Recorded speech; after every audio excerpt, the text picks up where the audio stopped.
Alors bonsoir, nous sommes le 16 juillet 2025 et le 21 Tammuz 5785. Le thème de ce soir c'est la Torah et l'État d'Israël. Exceptionnellement, je vais m'engager dans un sujet qui est très délicat parce que le problème que nous avons dans le monde juif actuellement, c'est une guerre que nous menons, une guerre intérieure, une guerre dans le front intérieur juif et dans le front pas seulement en Israël, mais même dans tout le monde. Pourquoi? Parce que c'est un sujet qui éveille toutes les passions dans le peuple juif, surtout en temps de guerre comme nous le sommes actuellement. Nous avons chacun ses propres opinions et nous devrions normalement avoir la décence de pouvoir discuter de cela avec beaucoup de calme et avec beaucoup de compréhension, avec beaucoup de considération pour l'autre, d'accord? Parce que c'est un sujet qui est très difficile à aborder, parce que ça touche vraiment toutes les familles. Nous avons dans nos familles des gens, par exemple, qui font l'armée, d'autres qui ne font pas l'armée, d'autres qui vont à la yeshiva, qui étudient tout le temps en Israël et qui ne font pas l'armée, d'autres qui sont religieux, qui font l'armée, d'autres qui ne sont pas religieux, qui ne font pas l'armée. Donc nous avons vraiment toutes sortes de juifs dans le peuple d'Israël et il est légitime de discuter de cette question, bien que ça puisse éveiller les passions du fait que ça touche au fait qu'on a l'impression qu'il y a des juifs qui ne font pas partie du peuple parce qu'ils ne prennent pas les armes, qui ne prennent pas des armes physiques pour combattre des ennemis et pour donner sa vie même, s'il le faut, pour le peuple d'Israël. Alors, donc, si vous n'avez pas compris, je vais encore le dire d'une façon plus claire, c'est que pourquoi les religieux ne font pas l'armée? C'est la grande question de l'heure. Et moi j'ajouterais, et pourquoi 30% des non-religieux ne font pas l'armée en Israël? Et pourquoi les Arabes ne font pas l'armée en Israël, ou au moins, du moins, un Sherut Leomi, un service pour le peuple, puisque ils ont tous les avantages, et très souvent même plus d'avantages que les citoyens juifs d'Israël, puisque, premièrement, déjà, ils ne font pas l'armée, et donc ils sont plus libres d'étudier plus rapidement dans les universités. Ils ont des bourses pour pouvoir entrer à l'université, ils ont des facilités au niveau des examens psychométriques, des résultats de leurs examens pour pouvoir entrer, même s'ils n'ont pas le même niveau qu'on demande pour les juifs. Et c'est une discrimination positive à leur encontre. Et donc, pourquoi ne ferait-il pas eux aussi le Sherut Leomi, le service national? Et bien entendu, vous comprenez qu'il y a ici deux poids, deux mesures. Pourquoi? Parce qu'on a l'impression que le peuple d'Israël, l'État d'Israël, a toute la légitimité possible et qu'elle est en mesure, que l'État d'Israël est en mesure et en devoir même d'obliger ses citoyens à faire ce qu'eux, ils ont décidé. Mais qui c'est qui devrait décider de ça? Ce sont les gens qui sont au pouvoir et qui sont non religieux. Bien qu'il y a des religieux aussi à la Knesset, dans l'Assemblée nationale, si vous voulez, du peuple juif, en tout cas en Israël. Et donc, ce sujet-là est levé, si vous voulez, il est comment on dit déjà, j'arrive pas à trouver le mot. En tout cas, de toute façon, c'est un problème que nous avons. Nous avons le problème. Pourquoi est-ce que le peuple juif impose à une partie du peuple juif ses visions, et même si, par exemple, les religieux sont, comment dirais-je, ils sont à la Knesset, et ils peuvent se défendre, mais au niveau des idées, on veut imposer le fait que ce sont les non-religieux qui doivent imposer aux religieux. Et ça me dérange beaucoup. Pourquoi? Parce que peut-être qu'on devrait faire les choses à l'envers. Peut-être que les religieux devraient imposer aux non-religieux de faire certaines choses. Et pour ma part, je crois que on est dans un bon, comment dirais-je, dans une bonne direction, parce que quand même, depuis la création de l'État d'Israël, les religieux ont eu certains mots à dire, notamment concernant le Shabbat, concernant la cacheroute, concernant les droits civils, au niveau du jeu, je parle des mariages, etc.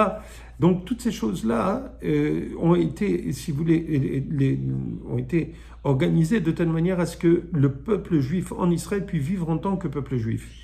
Et il faudrait nous rappeler à nous-mêmes, à tous, que le peuple ou l'État d'Israël ne peut exister que s'il y a une raison à cet état d'être.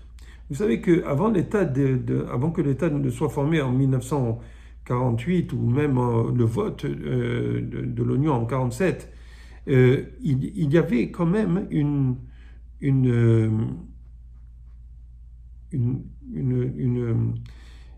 avant tout cela, il y avait une proposition qui était de faire en sorte de faire un État en Ouganda. Herzl était prêt à l'accepter, mais Ben-Gurion et puis d'autres dans le temps n'étaient pas d'accord.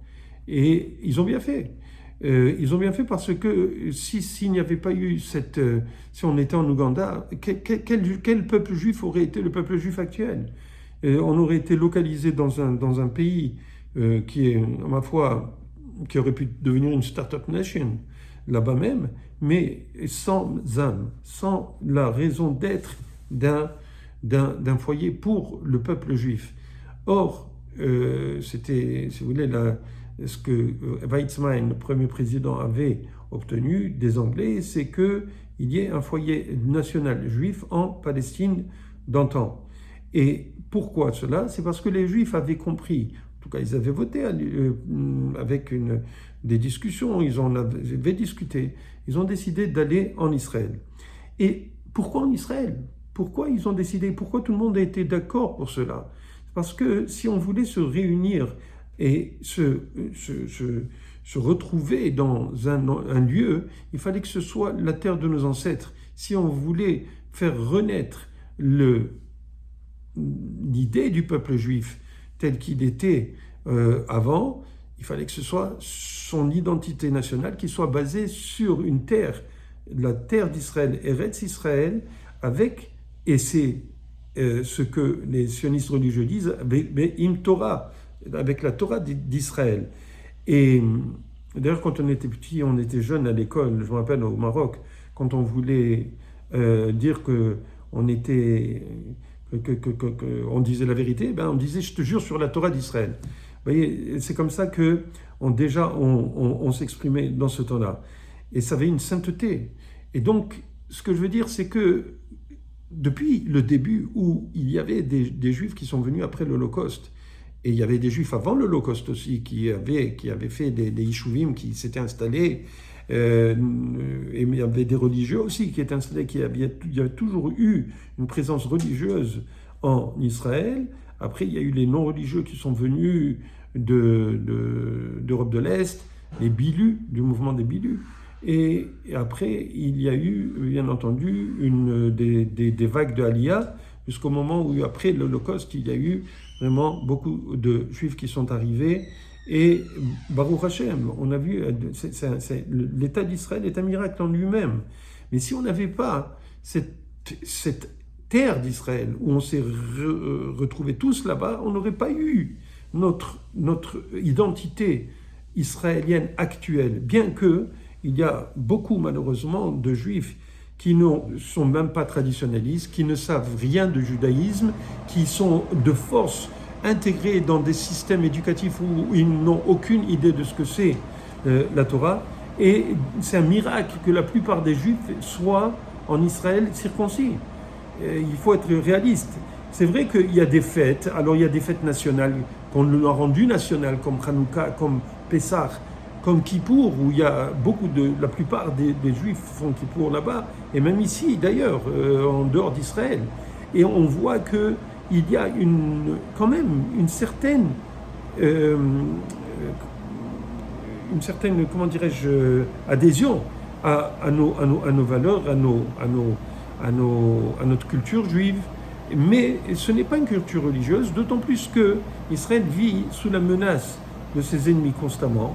Et donc, cette idée d'avoir une armée qui nous sauve tout le temps, eh ben, c'est tout à fait naturel, c'est tout à fait nécessaire qu'on en ait une. Mais malheureusement, très souvent, et pour une raison très politique, si vous voulez, c'est que l'armée d'Israël, ça a été prévu, ça a été conçu de telle manière à faire en sorte que tout le peuple ait les mêmes valeurs. Autrement dit, on prend des jeunes à 16 ans, 17 ans déjà avec comment dirais-je, les camps pré-militaires pour les motiver, etc. Et à 18 ans, vous prenez un gosse de 18 ans et vous lui inculquez des valeurs de telle manière à ce que tout le monde soit les mêmes. Autrement dit, il voulait depuis le départ faire en sorte que tous les juifs en Israël soient moulés selon ce que eux ils avaient voulu, c'est-à-dire un État pratiquement de tous ses citoyens, sans différence entre religieux, non religieux. Ils les mettent tous dedans et ils les rendent tous à la limite communistes, dans le temps, au début. Mais les choses se sont développées différemment. Mais il faut savoir que là-bas, il y avait et puis des jeunes de 18 ans et des jeunes filles aussi, qui elles aussi faisaient l'armée. Donc c'était une des premières armées où on a vu des femmes se battre. Et je ne sais pas si elles se battaient, mais elles étaient en tout cas à l'armée. Et il y en a certainement qui ont pris le fusil dans le temps, et jusqu'à présent ils le font. Donc on les voit, quand on va en Israël, on les voit tous. Et je dirais même que à la décharge, ou je ne sais pas si on peut dire ça, en tout cas, malheureusement, en tout cas de mon point de vue, du point de vue de la Torah, dire que les choses ne vont pas bien, c'est que dans les bases de l'armée israélienne, c'est vrai qu'il y a on ne parle pas des bases religieuses, mais on parle des bases de toute l'armée, où il n'y a pas de différence pratiquement entre les hommes et les femmes. Peut-être qu'ils dorment dans des baraques différentes, mais ce qui se passe là-bas, c'est... enfin, ils cassent la baraque, c'est le cas de le dire, et ils partagent des douches ensemble, ils partagent des toilettes ensemble. Moi, je me rappelle, j'avais quelqu'un qui avait fait un camp militaire, un copain à moi, il était là-bas, il disait qu'il était aux toilettes et il y avait une fille en face de lui qui était aussi aux toilettes, assis en faisant des choses qu'on fait aux toilettes, et les uns les autres se voyaient. Autrement dit qu'il n'y avait pas de différence entre un homme et une femme, alors qu'on sait bien qu'un homme est attiré par une femme et vice-versa, et il verse dans le vice, c'est le cas de le dire. Et donc, il faut savoir que tout ça, c'était quelque chose de prévu. C'est quelque chose où ils ont utilisé les femmes comme un moyen de faire en sorte que l'armée soit un refuge et même un moyen de rendre à la limite heureux les jeunes d'aller à l'armée. Ils s'amusent là-bas, ils font ce qu'ils veulent, ce que je vous dise. Et donc, c'est comme ça, c'était leur but d'enlever toutes les interdictions que la Torah nous donne et de faire en sorte que le peuple devienne pratiquement un peuple sans Torah, sans Am Chovshi. Quand on chante la Tikva, on dit Liot Am Chovshi B'Artzenu, que nous soyons un peuple Chovshi, c'est-à-dire libre sur notre terre. Okay? Quand on parle de libre, Chovshi, c'est pas un peuple qui est libéré de ses ennemis, mais qui est libre au sens de pouvoir faire ce qu'on veut, d'avoir toute la liberté de faire ce qu'on veut dans la vie et sur la terre d'Israël. Donc c'était un petit peu c'est le projet sioniste, d'accord? Mais il ne faut pas oublier que et jusqu'à présent, quand on veut défendre Israël, qu'est-ce qu'on apporte? On apporte au Conseil de sécurité des Nations Unies, et c'est l'ambassadeur, par exemple Danone, l'ambassadeur Danone, qui lui-même brandissait, et même je ne me rappelle plus si Bibi l'avait fait dans le temps, quand il était ambassadeur aux Nations Unies, où il brandissait chacun la Bible comme étant la preuve de légitimité du peuple juif sur la terre d'Israël. Alors, quand on veut un peuple d'Israël sur sa terre d'Israël, avec toute la légitimité qui est la Torah d'Israël, alors on doit respecter la Torah d'Israël. On doit respecter ce qui nous a toujours supporté, ceux qui nous ont supportés et ceux qui nous a protégés. Et qu'est-ce qu'on chante le soir de Pessah? On chante Vehi She'amda, Lavotenu. D'ailleurs, une très belle chanson, Vehi She'amda, Lavotenu. Tout le monde la chante. Oui?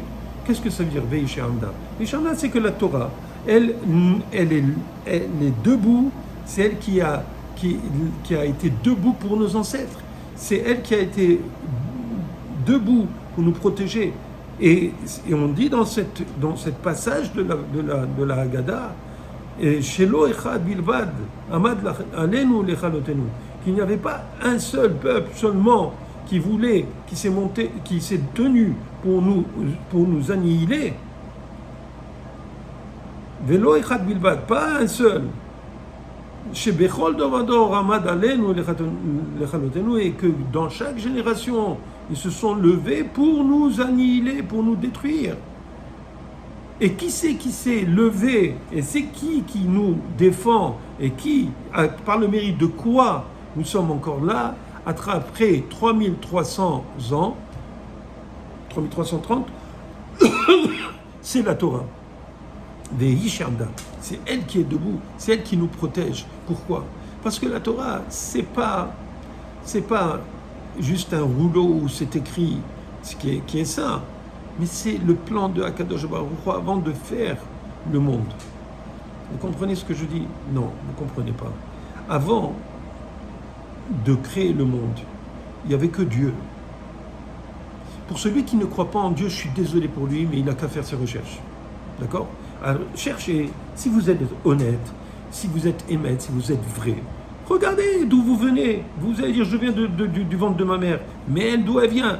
Et puis d'où on vient? Et on a qui vont dire du singe. Et avant le singe, même si c'était vrai, d'où c'est qu'il vient ce monde? Il vient de quoi? Il vient du Big Bang. Qu'est-ce que c'est le Big Bang? Il n'y avait rien avant le Big Bang. C'était un point d'énergie pure. Mais d'où il vient ce point d'énergie pure? Alors allez vous poser des questions. Demandez-vous qui c'est. Alors nous on sait, et je ne vais pas faire la démonstration maintenant, mais il faut savoir que Akadosh Baruch Hu, selon notre Torah, la Torah dit que Stakel Beoraita ou Bara Alma. Dieu, il a regardé dans la Torah et il a créé le monde. Ça veut dire que quoi? Que le plan du monde, c'est la Torah. Le plan du monde, c'est la Torah. Quand on fait le monde, quand on fait la Torah, quand on étudie la Torah, on est en train de créer le monde. On est en train de faire tenir le monde. On est en train de donner de la vitalité à ce monde. Et que si on arrêtait d'étudier la Torah un seul instant, le monde s'effondrerait. Vous comprenez cela? C'est ça ce qui se passe. C'est ça la réalité. Si tout le monde comprenait ça, ils couraient tous pour étudier la Torah. Et alors là, le Mashiach viendra, on n'aurait plus besoin d'armée. On serait tous heureux. Mais malheureusement, c'est très difficile. C'est difficile d'étudier la Torah. C'est très très difficile d'étudier la Torah. Quand on voit qu'il y a des Talmidei Chachamim, qu'il y a des étudiants de 18 ans, de 16 ans, de 15 ans, de 25 ans, qui sont assis pratiquement toute la journée, pratiquement en train d'étudier, de se casser la tête sur des textes qui sont des fois incompréhensibles, où il faut revenir sur les mêmes mots pour essayer d'avoir une explication, une compréhension des mots. Et ils étudient ils étudient en couple, ils s'aiguisent l'intelligence l'un contre l'autre, l'un avec l'autre, pour pouvoir essayer de comprendre le plan de Akadosh Baruch Hu. Et c'est cette activité qui fait que la Torah, elle est vivante et c'est elle qui nous fait vivre.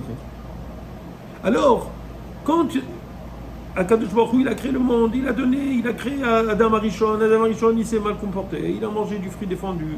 Et à cause de cela, jusqu'à présent, on a Avraham Avinu qui est venu, après tout le déluge, après Sodome et Gomorrhe, après la tour de Babel, après toutes ces choses-là où on a vu, c'est tout un autre sujet à ouvrir pour pouvoir comprendre tout cela. Mais on arrive à Avraham Avinu et ses enfants, Yitzhak et Yaakov, et les béné Israël qui vont en Égypte et qui ramènent, après être sortis d'Égypte, qui récupèrent, qui reçoivent Akadosh Baruch Hu, qui voient Akadosh Baruch Hu, qui écoutent Akadosh Baruch Hu plutôt, et qui reçoivent la Torah. Et à partir de ce moment-là, cette Torah, bien qu'elle était étudiée avant de la recevoir officiellement, et parce que c'est très important de le dire que quand ils étaient en Égypte, la tribu de Lévi, elle n'étudiait pas, ne travaillait pas, excusez-moi, elle travaillait pas, elle était pas dans les champs à travailler. La tribu de Lévi, c'était les prêtres. Or, les prêtres, ils avaient le privilège, que ce soit les goyim ou les juifs, tout le monde, tous ceux qui étaient des prêtres, ne travaillaient pas. Ils étaient supportés par qui? Par leurs frères, par la population.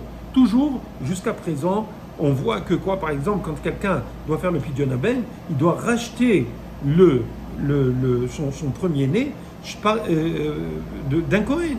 Donc, il y a des mitzvot qu'on fait encore aujourd'hui. On n'a pas le droit, par exemple, de manger des maasirot en Israël, les fruits. Pourquoi? Parce que dans le temps, ils donnaient aux Lévi'im le dixième de leur récolte. Le Kohen, il donnait aussi le dixième de sa récolte, de ce qu'il recevait. Il le donnait aussi aux Lévi. Vous comprenez? Donc il y avait cette tribu qui étudiait, même en Égypte, ils étudiaient des textes sacrés qui étaient basés sur la Kabbalah, ils étudiaient la Torah orale, ils étudiaient les halachot, si vous voulez, puisqu'ils mettaient les tzitzit là-bas. Comment ça se fait? Ils avaient les mitzvot de Noach qu'ils devaient appliquer. Ils n'étaient pas encore, par exemple, ils pouvaient manger du lait, de la viande. Mais quand ils ont reçu la Torah, ils ont arrêté, puisque là, ils avaient accepté la Torah, donc ils acceptaient de mettre en marche, si vous voulez, ce qu'il y avait dans la Torah. Mais ils connaissaient la Torah, ils étudiaient la Torah. Et qui c'est qui supportait les Lévi'im, c'est-à-dire les prêtres du peuple juif, de la tribu de Lévi? Donc la tribu, 1/12, mes chers amis. Pas 1/12, parce qu'ils étaient 22 000, à part les femmes, les enfants, etc. etc. Mais ils étudiaient la Torah. Et ils étaient supportés par le peuple. Jusqu'à présent, quand vous avez des synagogues, vous avez des Talmud Torah, vous avez des Kollelim, qui c'est qui supporte ces gens-là? C'est le peuple. Dans tout le monde. C'est ce qui nous a maintenus vivants jusqu'à présent. Si on n'avait pas les Juifs qui supportaient les Talmidei Chachamim, qui supportaient les rabbins, qui supportaient les écoles, comment la Torah, elle aurait été encore vivante jusqu'à présent? Or, on voit que, pas seulement en dehors d'Israël, mais en Israël, les instituts de Torah foisonnent partout. On en a besoin, sinon la Torah va disparaître, si on perd notre légitimité en tant que peuple. Et on ne supporte plus le monde. Le monde ne peut être supporté que si on étudie la Torah. C'est en appliquant la Torah, c'est en étudiant la Torah que la Torah, elle donne sa vitalité au monde. Maintenant, vous allez me dire, oui, mais c'est quoi? Quelle preuve de ce que tu dis? C'est la Torah. La Torah, elle le dit. Les Haramim, ils le disent. Ça a été transmis depuis 3300 ans et même plus. Vous comprenez? Avraham Avinu, il faisait Pessah, même s'il n'y avait pas encore eu la sortie d'Égypte.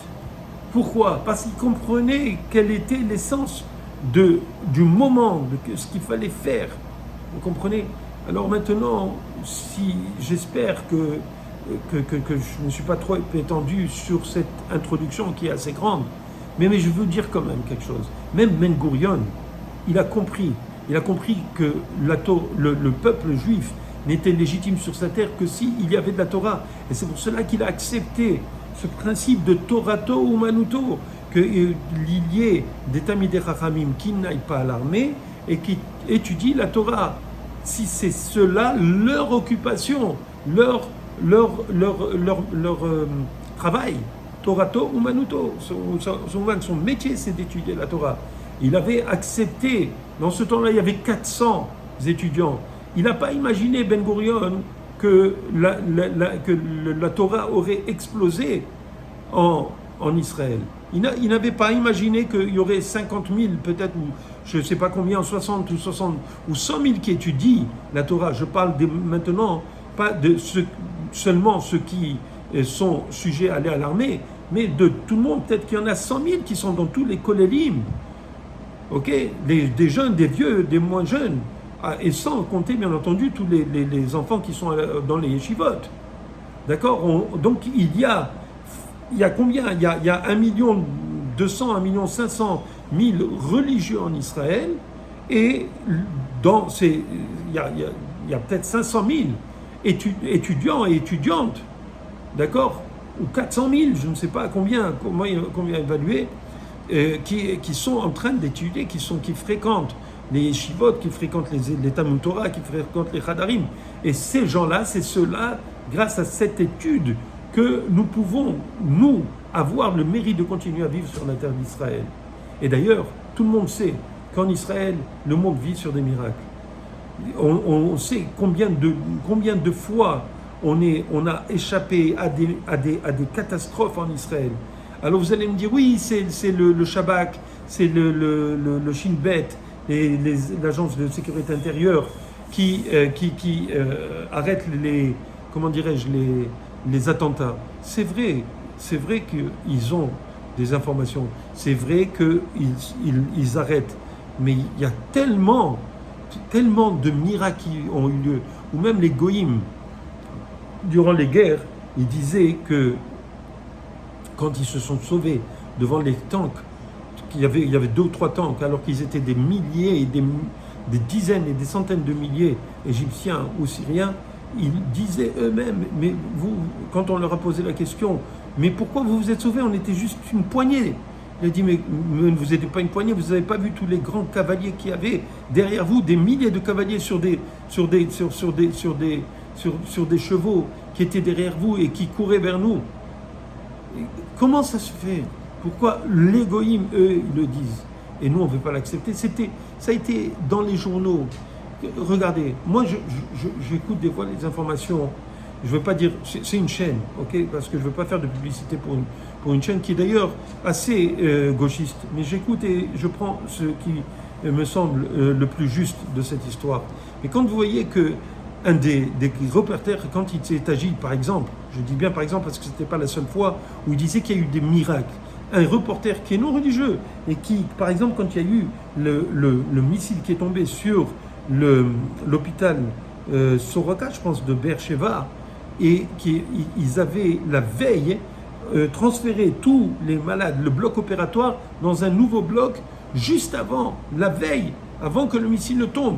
Il a détruit toute l'aile du bloc opératoire. Imaginez quelle catastrophe il y aurait eu. Et lui-même, il disait que c'est un miracle, c'est un miracle. Et la vérité, c'est qu'il y a eu énormément de missiles qui ont été arrêtés. Il y en a qui sont tombés. Il y a eu, je ne sais pas combien, 28 morts et je ne sais pas combien de blessés. Mais il y aurait pu y avoir beaucoup plus de catastrophes. Alors vous allez me dire, oui, mais ça c'est la nature, etc. Non, c'est vrai, c'est la nature. Mais nous, on sait, c'est pas une seule fois, c'est pas 10 fois. Même quand il y a eu l'opération Entebbe, où le frère de Bibi Netanyahu, Yoni Netanyahu, était mort, a été tué.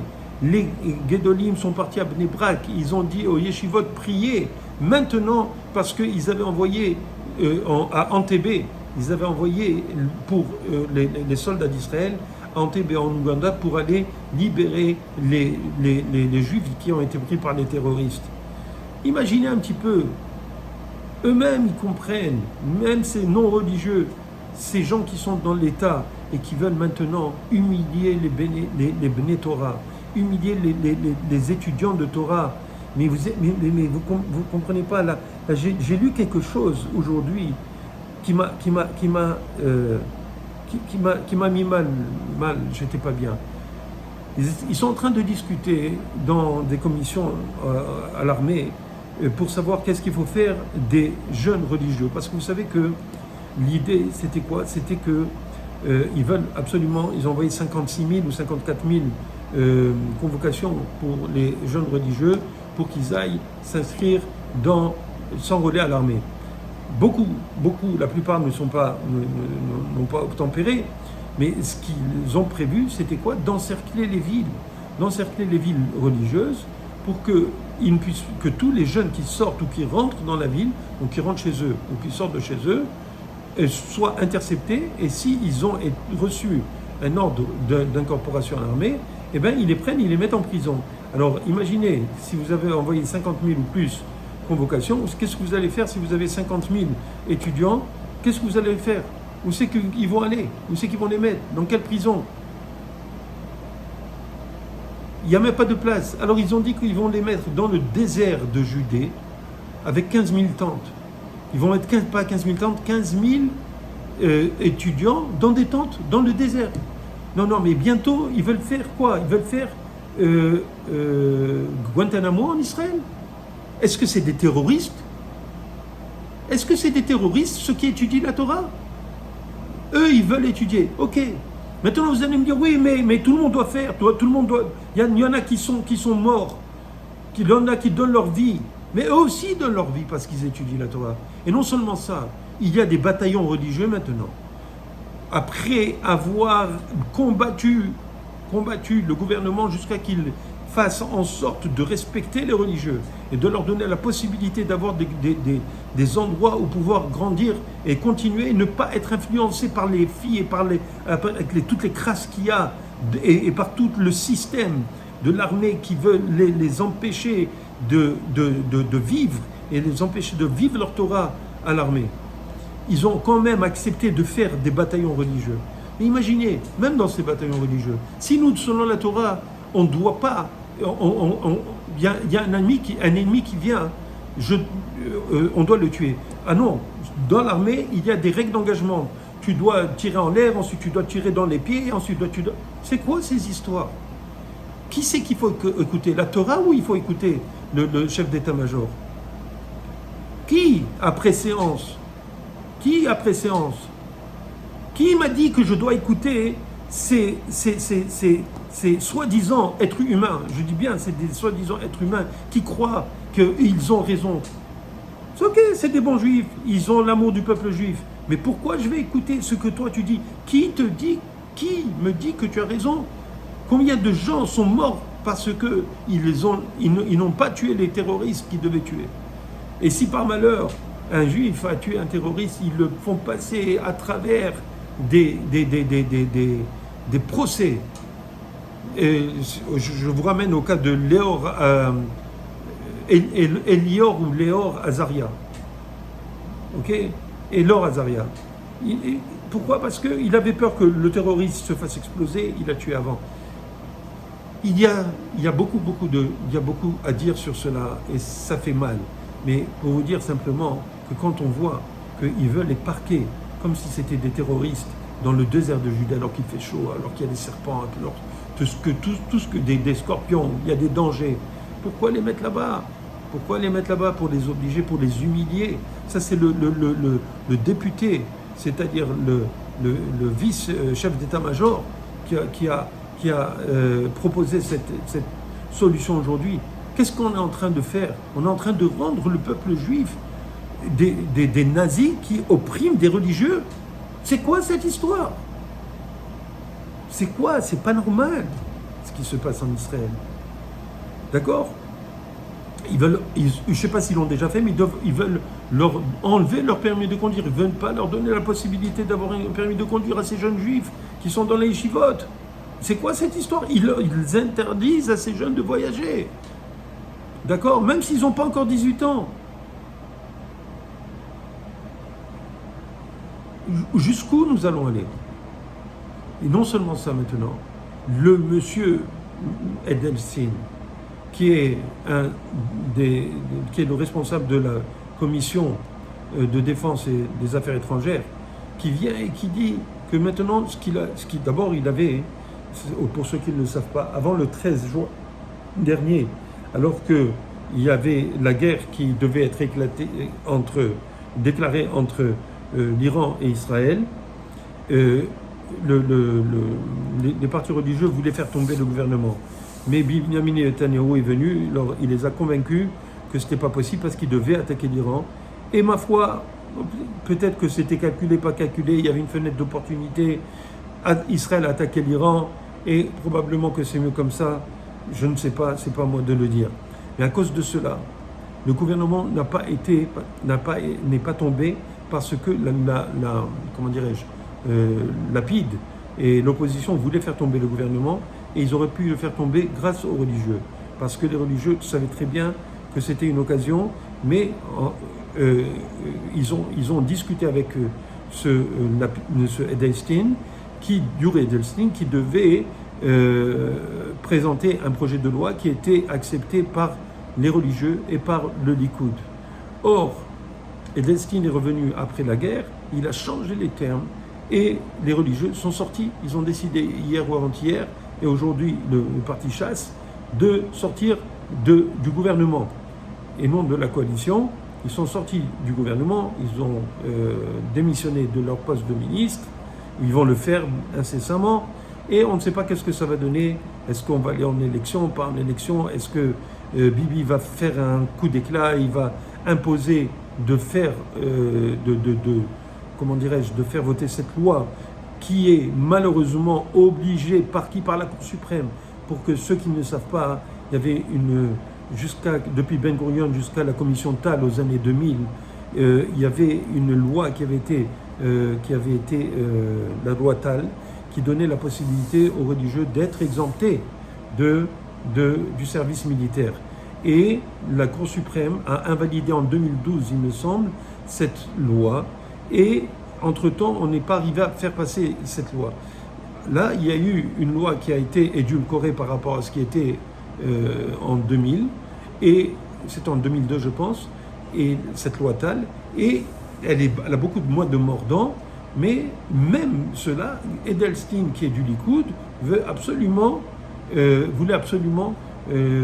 être méchant concernant les religieux. C'est le cas de le dire, il voulait les humilier. C'est lui qui voulait faire des cartes biométriques pour savoir qui c'est qui rentre à la yeshiva ou pas, à quel moment. Autrement dit, mettre un bracelet électronique sur nous-mêmes, c'est-à-dire sur les étudiants, pour savoir s'ils sont à la yeshiva ou pas à la yeshiva. Autrement dit, ils prennent les juifs, ils prennent les religieux, ils prennent les rabbinim pour des menteurs. Et il y a eu une femme, je ne sais pas, une certaine députée du Likoud qui s'appelle Tali Gottlieb, d'accord? Et aujourd'hui, aujourd'hui nous sommes mercredi, hier, elle a publié un post sur X, alias Twitter, d'accord, qui blâme Yuli Edelstein, c'est-à-dire son député du Likoud, et qui est le président de la commission des affaires étrangères et de la sécurité, et qui a causé, d'accord, qui a causé le fait que les partis religieux quittent le gouvernement. Donc autrement dit, elle a vraiment blâmé. Elle a dit, et non seulement qu'elle a blâmé, elle a dit Kol hakavod tout de Haredim. Elle a dit Kol hakavod à ces Haredim, à ces religieux. Il a dit with all the sorrow of their departure, avec tout le fait qu'elle est tellement désolée qu'ils sont partis du gouvernement, ils ont raison. Je suis en train de traduire directement de l'anglais. They're right. There is a limit to the humiliation. Il y a une limite à l'humiliation. D'accord? From the source of the destroyer of the right-wing government, par la source de celui qui a détruit le gouvernement de droite, Yuli Edelstein, le système de carte biométrique, d'accord, est inimaginable. Comme ça, elle dit. Et Edelstein va demander bientôt des caméras Big Brother, c'est-à-dire des caméras qui surveillent tous les allées et venues et ce qui se passe dans les yeshivot. Après tout, selon Edelstein, tous les rabbinim sont des menteurs et leurs rapports ne peuvent pas être crus. Edelstein a has perfected, il a perfectionné l'auto-antisémitisme contre les Haredim à des dimensions que le Meretz, qui est le parti d'extrême gauche, qui est anti-religieux, n'aurait jamais pensé faire. En tout cas, ça c'est pour dire à quel point elle dit « Be allow me to be horrified ». Je suis horrifié par la conduite du président de la commission du comité des affaires étrangères et de la sécurité, qui a fini son chemin dans le Likoud, puisqu'on voit que c'est à cause de lui que le Likoud n'a plus de gouvernement, il n'y aura pas de gouvernement de droite, et qu'il est malheureusement, et il est à son plus haut degré de transparence dû au mouvement, dû à l'action qu'il a fait, et qui va être certainement accueilli avec les honneurs dans un autre parti parce qu'il aura détruit ce gouvernement. Donc ce monsieur qui, lui, il a ses objectifs politiques, comprend qu'il ne pourra jamais prendre la place de Bibi, donc il s'est acharné sur les religieux, et c'est très très probable qu'il a utilisé, comme beaucoup l'ont fait par le passé, le problème de l'intégration des religieux dans l'armée d'Israël. Et puis, comme je vous ai dit, sachez qu'il y a des bataillons. Il y a le bataillon Netzach Yehuda, d'accord, moi-même j'ai donné des conférences là-bas, en Israël, pour les soldats qui étaient dans ce bataillon. Et non seulement cela, et je vais vous dire, ces gens qui sont là-bas, grâce à Dieu, il y a quand même une structure religieuse, ils ont un Beth Midrash, ils étudient, pas tous, mais ils ont la prière, ils donnent des shiurim, et grâce à Dieu, ils ont de quoi tenir un peu spirituellement. Mais ce n'est pas l'idéal, d'accord? Ils étaient dans les yeshivot, mais comme ils ne sont pas capables d'étudier, ils ne sont pas capables de s'asseoir et d'étudier, parce que comme je vous l'ai dit, d'étudier la Torah, c'est pas simple du tout, d'étudier toute la journée, d'être assis, de se casser la tête, c'est extrêmement difficile, très très difficile, très très très difficile, d'accord? Et le fait qu'ils sont là-bas, au moins c'est déjà un avantage. Et il y a un autre bataillon qui s'appelle Hashmonaïm qui vient d'ouvrir, et on peut dire que l'armée fait des efforts maintenant pour accueillir. Et comme je vous l'ai dit, mais d'un autre côté, elle fait en sorte de tester et d'introduire petit à petit des problèmes même dans ces bataillons. Comme je vous ai dit, j'ai vu moi-même le vidéo d'une cargaison, je ne sais pas comment on appelle, d'un groupe, d'un gdoud, comment on peut dire ça? C'est un grand groupe de jeunes filles armées, de jeunes soldats qui sont rentrés dans les campements des garçons, dans la base de Netzach Yehuda. Donc vous voyez un petit peu le danger, la malice qu'il peut avoir à l'armée. Ces gens-là, je vois, et je les ai compris depuis longtemps, et je le vois, c'est qu'ils ont l'objectif d'amener le plus de religieux à l'armée, mais d'un autre côté, petit à petit, de leur tirer le tapis sous les pieds et de les faire petit à petit lâcher sans qu'ils ne s'en aperçoivent. Tout ça sous le couvert de soi-disant des programmes pour pouvoir les mettre dans une structure qui soit acceptable pour les rabbinim et pour les étudiants. En tout cas, sachez que avant du temps de David Améler et du temps de Yahushua, du temps de Moshe Rabbeinu, il y avait, avant d'aller à la guerre, il y avait chaque tribu devait donner 1000 soldats, mais il devait avoir en contrepartie 1000 étudiants qui étudiaient la Torah pendant que les 1000 soldats, parmi les 12 000, étaient en train d'aller combattre. Donc il fallait qu'il y ait toujours ces deux catégories. Et ces deux catégories de combattants, les combattants physiques et les combattants spirituels, doivent être toujours en action. En fait, il aurait fallu qu'il y ait autant d'étudiants de Torah que soldats à l'armée. Imaginez un petit peu 400 000 soldats, ou même, disons, si on prend l'armée régulière, 150 000, il aurait fallu avoir 150 000 qui étudient la Torah pour être sûr, pas sûr, mais en tout cas pour être protégés, pour que les soldats soient protégés. Il faut qu'il y ait pour un. Okay, c'est comme ça que la Torah voit les choses. Alors, on voit que d'un côté, les religieux font l'armée, d'un côté, il y a une petite amélioration, mais ce n'est pas suffisant. Et surtout, il faut garder et rester vigilant parce que je n'ai pas confiance ni dans le gouvernement et ni dans leurs intentions. Leurs intentions, à la base, ne sont pas bonnes parce qu'ils l'ont prouvé au cours des années. Il faudra encore beaucoup d'années pour prouver que ceux qui rentrent dans ces bataillons religieux ressortent religieux. Et on voit que malheureusement, beaucoup ne sortent pas religieux. Moi, je les ai vus, ils sont khalash, ils sont faibles. C'est pas simple. Ils sont faibles au niveau spirituel, il faut les renforcer constamment. Et ce n'est pas que quand ils étaient à la yeshiva, ils avaient la structure de la yeshiva. Et la vérité, c'est que même quand ils étaient à la yeshiva, il y en avait ces jeunes-là, qui sont partis à l'armée dans les bataillons religieux, il y en avait parmi eux qui, malheureusement, ils n'étaient pas sérieux, il faut le dire.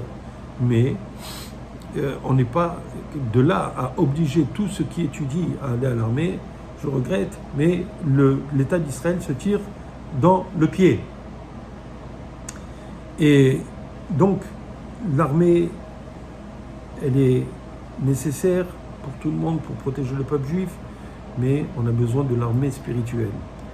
Et non seulement cela, il y a beaucoup de gens qui ont utilisé cet argument que les religieux ne vont pas à l'armée pour taper sur les religieux et dire que ce sont des parasites et qu'ils prennent l'argent. Oui, on prend l'argent.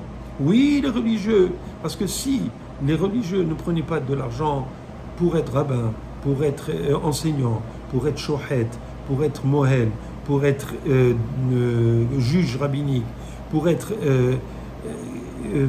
éducateur, pour être tout cela, et du côté des femmes, pour s'occuper des mikvés, pour s'occuper des mariages, pour s'occuper d'un tas de choses, des mashgichim, pour s'occuper de la cache-route. Comment est-ce qu'on aurait pu garder? Et je le répète, parce que il faut comprendre que pour pouvoir avoir un peuple qui est basé sur la Torah, qui fonctionne, il y a toujours eu le peuple qui les a supportés. Et c'est pour cela qu'il faut savoir non seulement cela, c'est que non seulement, même si par exemple maintenant en Israël il y a beaucoup de religieux qui étudient la Torah, des jeunes couples, il y a des femmes qui elles travaillent. Et elles travaillent, elles sont avocates, elles sont programmeurs, elles sont dans du high-tech, etc. Et elles font partie du pouvoir économique. Quand on voit qu'il y a une famille qui a 15 enfants et qui va faire un marché qui coûte 500, 600 $ pour une semaine en Israël, alors on comprend que, et ça c'est juste pour manger, imaginez, pour les habits, pour les jouets, pour les écoles, pour un tas de choses, ça fait marcher l'économie.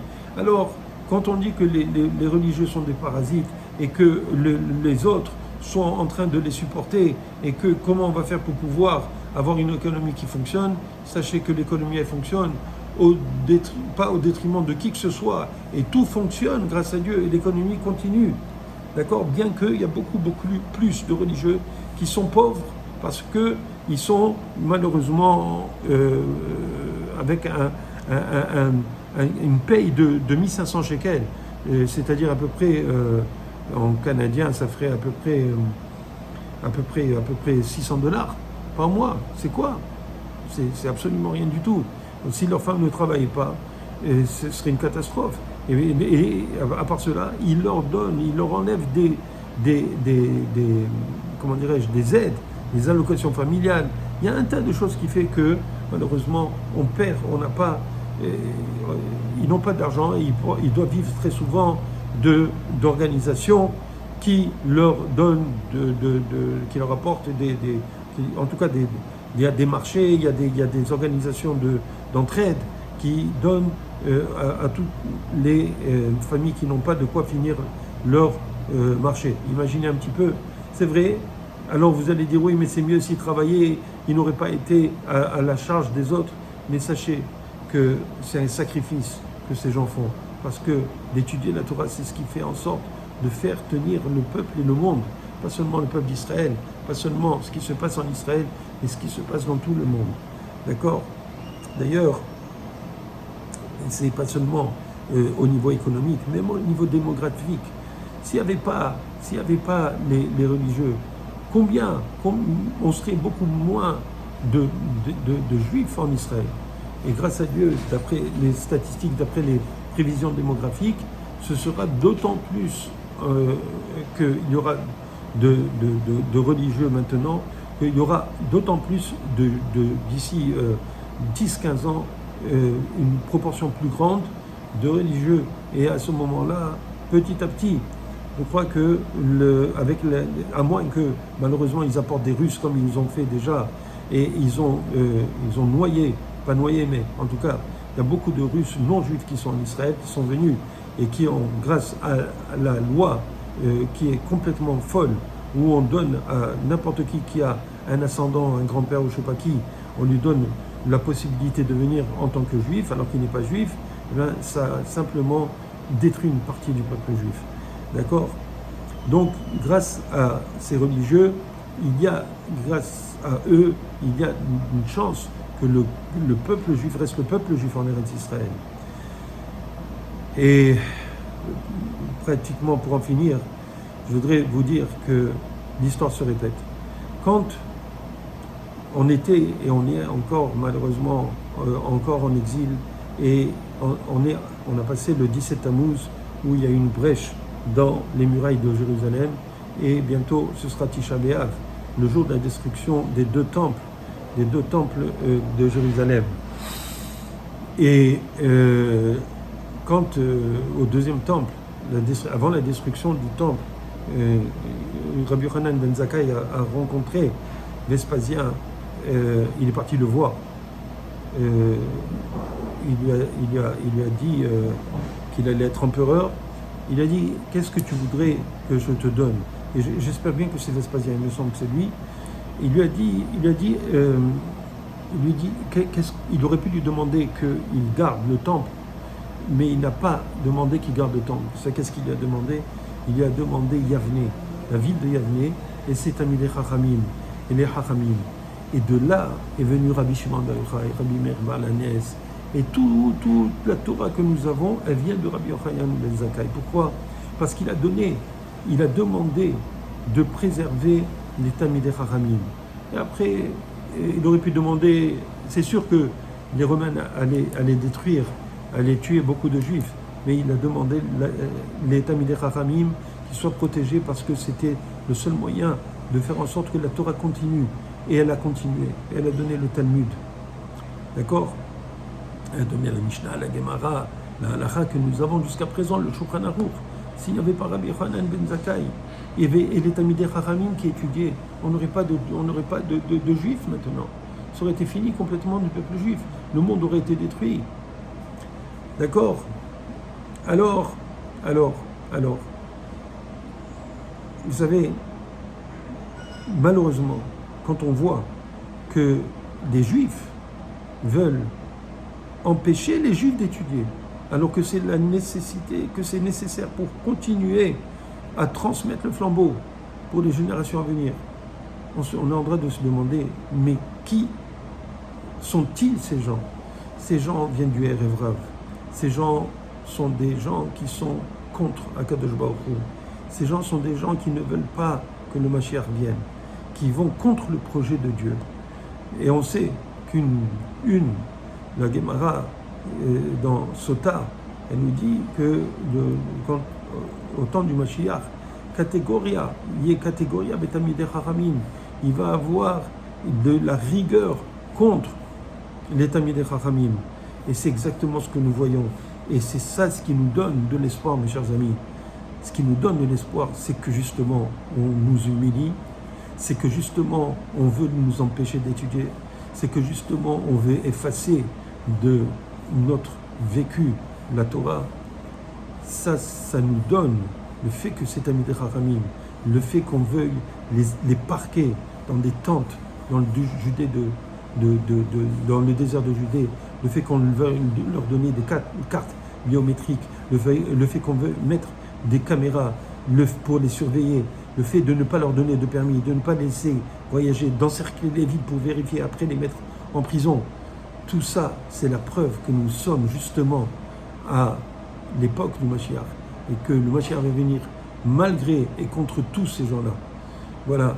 Et juste, n'oubliez pas, mes chers amis, il y a une vérité. Si vous voulez la connaître, vous êtes en devoir de vous poser les vraies questions, mes chers amis.